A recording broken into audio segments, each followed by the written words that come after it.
Hola, buenos días, soy Nico.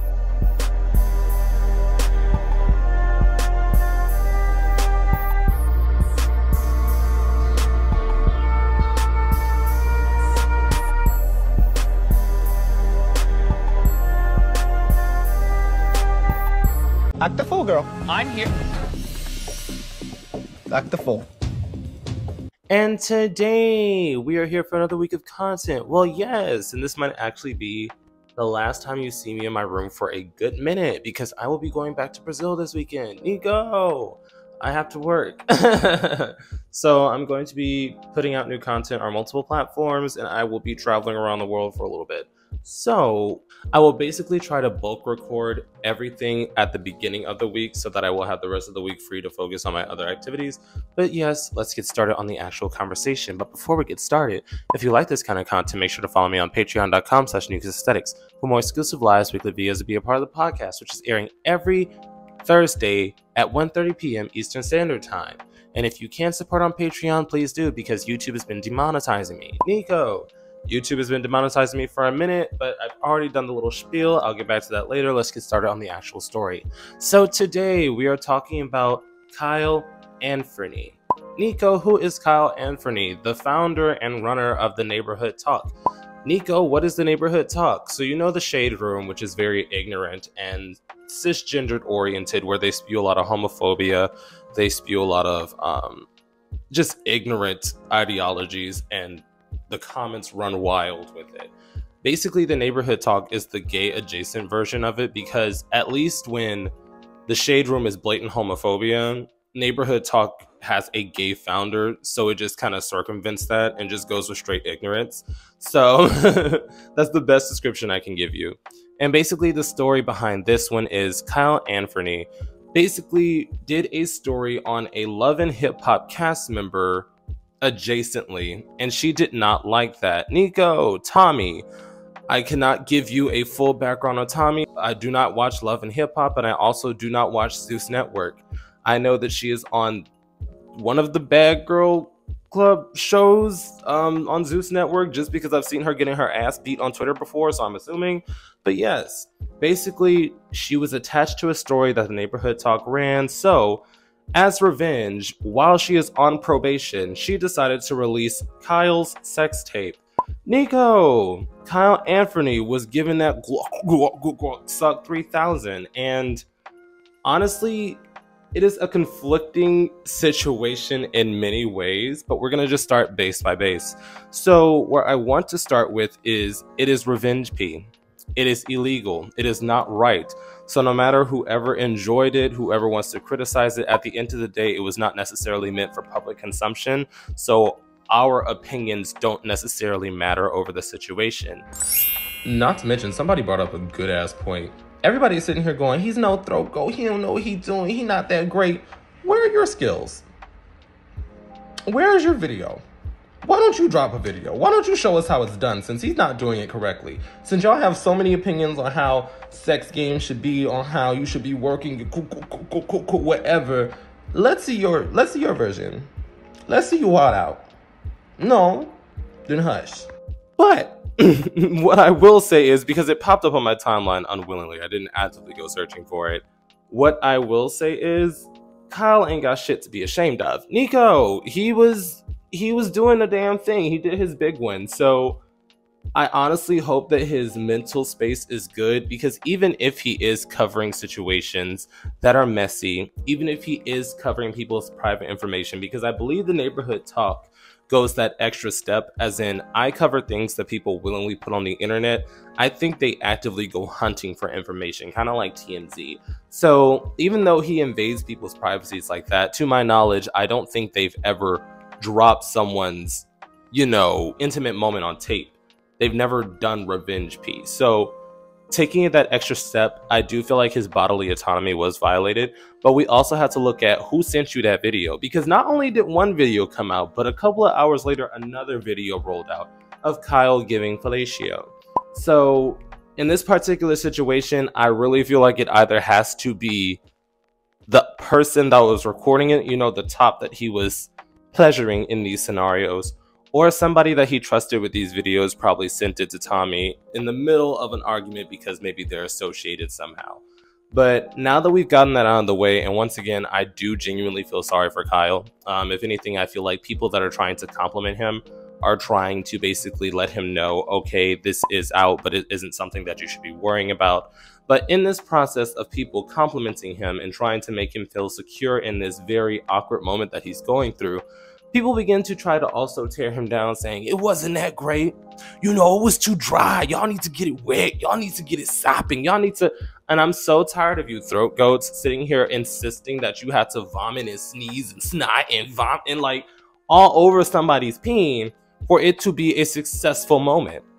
Nico, I personally do not like the extremely sloppy, getting it all over the place. It's disgusting to me. It's disgusting to me. Nico, y'all might disagree with me in the comments, but this time I really just don't see the purpose in you ruining my shorts and you ruining the chair I'm sitting in. It gets annoying after a bit, but that's because I don't like messiness. Like, not mess as in mess, but like messiness is in cleanliness. So when that started to come up, I was like I rolled my eyes because clearly you're trying to just beat down somebody that's in an inopportune moment at this point. But then the entire conversation of, y'all only like that video because Kyle is light-skinned, and in the process you exposed your colorist ideals because there are better throat goats and eaters on the internet, but y'all consistently put non-black people above them, and why don't you think about the color? And I'm just like, girl, if anything, you decided to use this moment where a community member within our community is going through a detrimental time in their life, where their privacy has been violated, where their bodily autonomy has been violated, where people are consistently resharing and saving, because I personally did not save it. I personally did not reshare it. It is revenge P at the end of the day. What am I going to do with that? It is a crime. So those that are bragging about downloading it and sharing it and shit, I'm just like, girl, that's a little bit corny. But we move. So you decided to make this moment where somebody had their bodily autonomy violated about a colorism issue when it didn't necessarily pertain to that. Like, if anything, Kyle did his big one. It was a very, very visually pleasing video. It was not meant for public consumption, but if you've seen it, you've seen it. So going out of your way to try to make something that is a clear violation that you can clearly have a discussion on about something that is not related whatsoever is ridiculous. And it's getting to the point where people are starting to see that a lot of these people that are talking about colorism, unfortunately, are using it as a situation to get clout, to get clicks, to get views, because honestly, it had nothing to do with the scenario. And somebody rightfully said, what are you, the Martin Luther King of gay people, Nico? And I come on here to talk about social issues. I'll come on here and talk about political issues. But when there is a clear right and a clear wrong, you trying to add in another subject to try to get views to you, it's ridiculous. It's unnecessary. And I feel like we should be focusing on the topic at hand, because a lot of people don't understand leaking people's tapes, leaking people's pictures, leaking people's personal content. It is a crime. It is a violation of privacy. It is a violation of their bodily autonomy. And I honestly wish that it wasn't so normalized in today's day and age, because I've seen constant tweets saying, oh, one of y'all went into my close friends and you recorded the video that I posted and you decided to send it to a adult cinematography page. Now that page is suspended and I'm going to come after you. And I don't understand why people go out of their way to try to expose people and try to put them on blast with their sexual moments, especially if they felt like they could trust you enough to show you those intimate moments. But the counter argument that a lot of people always bring up in these scenarios are, if you don't want something leaked, do not record it. And honestly, I don't see that as victim blaming, strictly because it is a base assessment of the situation. If you don't want something out, don't record it. If you don't want somebody to know something, don't tell them. And that's kind of like the model I've always went through. If anything, I feel like this was just a blatant wrong, but in theory, just to stop all of the possibilities, that is the easiest route. So that's why I'm like, when people have this counter argument, unless it's in a shaming tactic, it's just common sense. So going forward, I would like to warn everybody, if you do not want this kind of content out, if you do not want people to leak your stuff, because unfortunately, it's getting to the point where you can't trust anybody in today's day and age, whether they be content creator, whether it be normal people, whether they be celebrities. Do not trust them with your personal information that you are not willing to possibly get out someday. And that's just a warning from me to you. I personally never had any of my stuff leaked. I mean, it's a little late now that I do what I do, but that would just be the base warning. Like, for example, before I even started OnlyFans, I would never put my face in anything. Nico, yeah, I was a little risky. You know, I used to record too, but I would never put my face. I would never speak in the video. I would never put like discernible birthmarks or tattoos, just because whatever you put on the internet is forever. Whatever somebody else puts on the internet, let me say it that way, is forever. So once again, protect yourselves, enjoy your super happy adult fun time. And if you do decide to record it to enjoy it for later, because a lot of people don't understand, a lot of people record it just so that they have the memory and they can watch themselves rather than having to go out and actively act on their urges again. If you want to do that and you don't want it getting out, either find somebody you genuinely trust or just do not send it out. That's the best thing I can give you. Because I know in today's day and age, trading tapes is like trading cards, Pokemon cards and stuff. But it's just not worth it in the long run, once again, if you do not want that possibly getting out. But I definitely want to hear your opinions down below. How do you feel about Kyle having his personal intimate moment leaked when he actively leaks other people's personal information?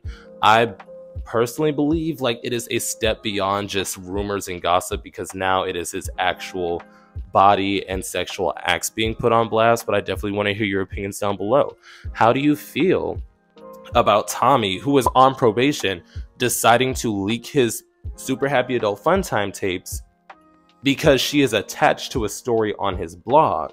How do you feel about people that are actively trying to shade him and drag him and insult his skills when this is a personal moment of vulnerability for him, where we should be gathering as a community to not only reassure him, but try to lift him up? Because when people were actively saying, oh, he did his big one, he did amazing, and others were trying to interject saying we are in such a sex-driven, sex-focused society that y'all are trying to sensationalize this moment, I personally saw it as people trying to reassure him that it is nothing to be ashamed of and he can still hold his head high.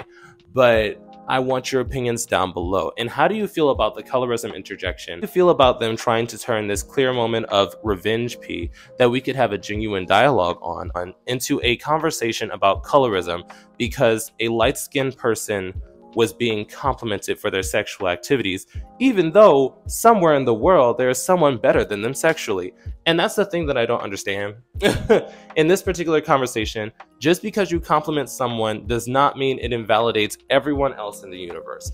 If anything, there is always going to be someone pretty. There is always going to be someone with a fatter ass. There's always going to be somebody with better throat, better coochie. You know, it's just factual. It's always going to be somebody better.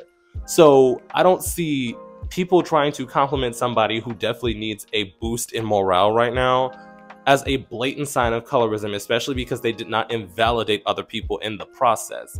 I'm so tired of the action of, okay, well, this person got a compliment, but you didn't compliment everybody else, X, Y, and Z, who weren't involved in the situation, so you were at fault. It is ridiculous. But with that, I will leave it up to you, or else I will continue to rant. So I will see you guys next time, and boop. And now for a brief yet sincere shout out to this week's Third Eye Tier subscribers, Terrell M and Ian, who is one of my day one subscribers. Your continued support is greatly appreciated, and thank you to everyone who supports the channel. And this week's live stream discussion is going to be over intimacy starvation, and I feel like in 2023 it's an issue that's becoming a lot more prevalent with a lot of us. So if that sounds interesting to you, definitely tune in.